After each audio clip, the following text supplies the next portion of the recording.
Nah, teman-teman, ini berikutnya adalah menjawab pertanyaan teman-teman. Pak, kenapa tidak menggunakan indikator yang lainnya seperti itu? Kenapa tidak menggunakan indikator yang lain? Sebentar, saya ambil contoh dulu. Kenapa Pak Surya tidak menggunakan indikator seperti momentum, kemudian seperti MACD, seperti itu ya?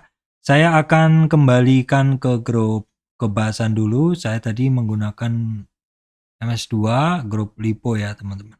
Jadi begini teman-teman. Sebenarnya bukan saya tidak menggunakan indikator ya. Kalau teman-teman yang sering ngikutin channel saya bahkan di video saya juga ngebahas tentang indikator. Di video-video kemarin juga saya bahas tentang indikator, yaitu di sini adalah indikator momentum dan sini adalah volume.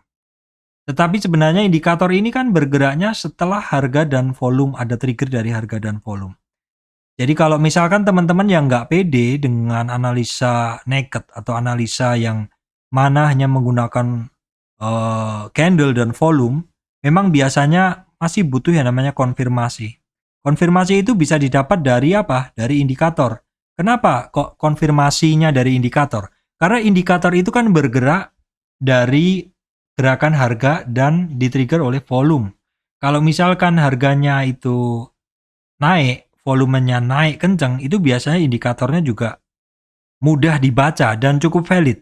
Tetapi ketika harganya itu bergerak tidak kuat, volumenya nggak ada, maka indikatornya itu biasanya juga memberikan sinyal yang nggak begitu bagus seperti ini, naik turun sedikit. Kalau seperti ini diinterpretasikan susah karena ini adalah dalam bentuk sideways. Kecuali teman-teman menggunakan time frame trading yang cepat sekali, misalkan seperti ini.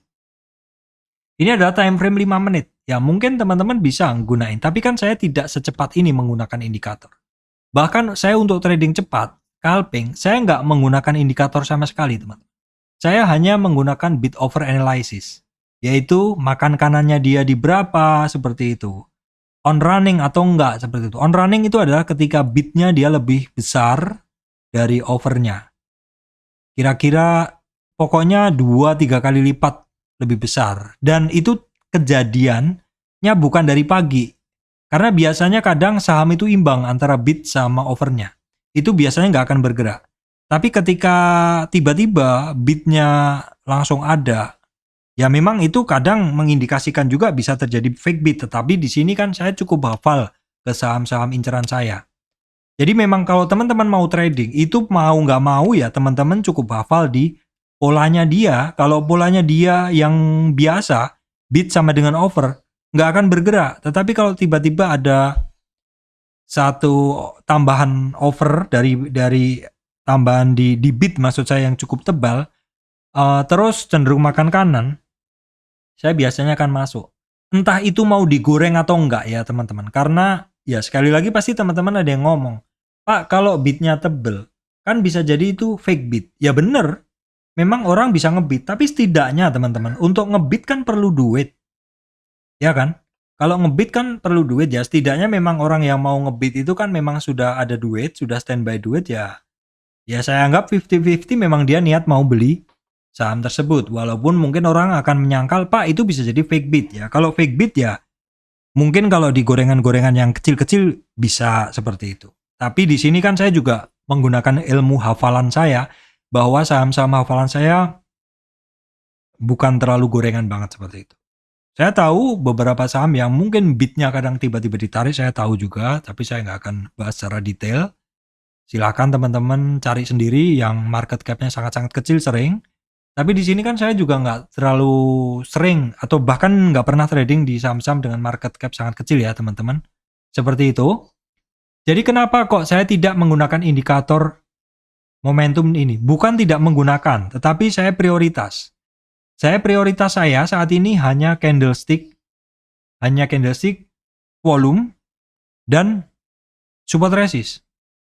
Jadi hanya candlestick-nya seperti apa, support resist-nya seperti apa, trennya seperti apa. Maksud saya candlestick-nya, volumenya, trennya. Karena dari tren itu saya bisa mencari resistan, support, dan juga dari tren itu saya bisa melihat Fibonacci-nya. Dari Fibonacci saya bisa mendapatkan support resist.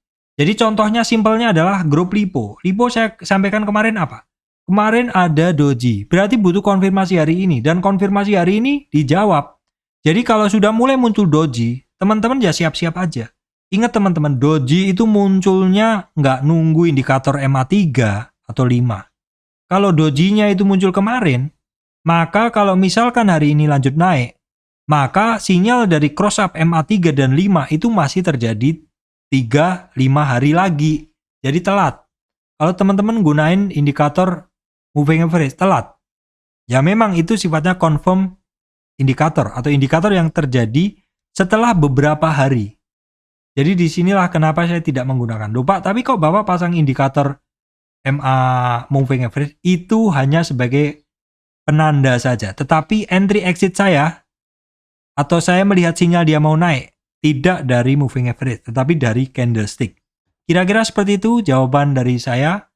Ya, IHSG hari ini breakout resistan masih lanjut naik. Saham-saham bergerak bergantian. Demikian dari saya, Surya MS Retail Investment. Terima kasih teman-teman semuanya.